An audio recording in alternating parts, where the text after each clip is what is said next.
Hello, কেমন আছো তোমরা সবাই? আশা করছি সবাই খুব ভালো আছো। আজ আবার একটা নতুন ব্লগ নিয়ে চলে এলাম তোমাদের সঙ্গে কথা বলার জন্য। তো আজ হলো আমার বাবার বাড়িতে একাদশীর ভিডিও। একাদশীর দিনটা আমার বাবার বাড়িতে কিভাবে কাটে, কি কি ভোগ নিবেদন করা হয়, কি কি বানানো হয়, সেগুলোই আজকে ছোট্ট করে তোমাদের সঙ্গে শেয়ার করব বলে চলে এলাম। তো তোমরা ব্লগটা দেখতে থাকো, আশা করি খুব ভালো লাগবে।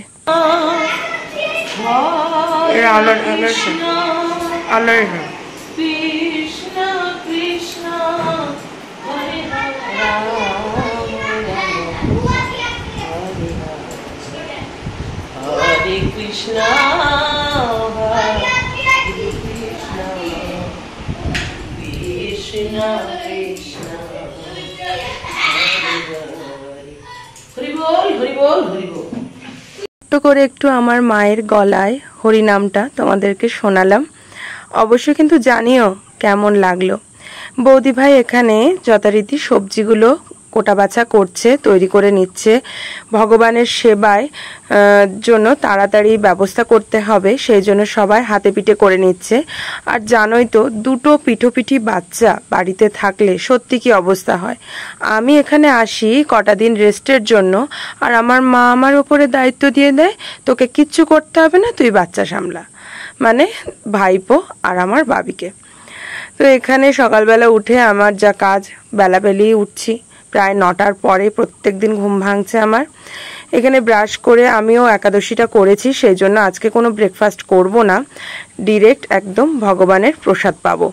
এখানে কিন্তু রান্না শুরু হয়ে গেছে। রান্না হয়েছিল আজকে সাবুর খিচুড়ি, সাবুর বড়া ভাজা, আর হচ্ছে আপেলের পায়েস, 5 মেশালি সবজি, আর বাদাম ভাজা, ফল, এগুলো তো আছেই। তো তোমরা দেখো ভিডিওটা কেমন লাগে অবশ্যই কিন্তু জানিও। সাবুর খিচুড়ি ওটা কিন্তু খুব সুন্দর হয় খেতে। কারা কারা খেয়েছো আমি অবশ্য জানি না, তবে প্রায় একাদশীতেই কিন্তু এই রান্নাটা করা হয়। আর এখানে ঘি দিয়ে দেবে মা হাঁড়ির মধ্যে, এখানে ঘি দিয়ে দেবে, দেওয়ার পরে ভগবানকে ভোগ নিবেদন করা হবে।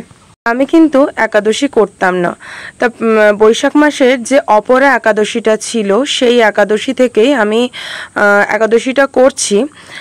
আশা করি একাদশীটা চালিয়ে যাব, বন্ধ করব না, জানি না, কারণ আমার শরীরে মানে অনেক কিছু অসুবিধা থাকায় ওষুধ খেতে হয়, সেই জন্য আমার উপোস কাপাস বেশি করা হয় না, আমার বারণও আছে। তো চেষ্টা করব যতটা করা যায়, কারণ একাদশী ব্রত হচ্ছে মহাব্রত, ওই ব্রতটা পালন করলে নাকি আর কোনো ব্রত করার প্রয়োজন হয় না। তো যাই হোক, তোমরা কারা কারা একাদশী করো অবশ্যই কিন্তু জানিও। আর একাদশী করতে আমার খুব ভালো লাগে, যে কোনো ব্রত করতেই আমার খুব ভালো লাগে, সেটা শিব ঠাকুরের উপোস বলো, লক্ষ্মী পুজো বলো, সরস্বতী পুজো বলো, সামনে আসছে বিপত্তারিণী পুজো, জগন্নাথ চান, এগুলোর ভিডিও, জগন্নাথ চানের ভিডিও তো তোমরা দেখেইছো।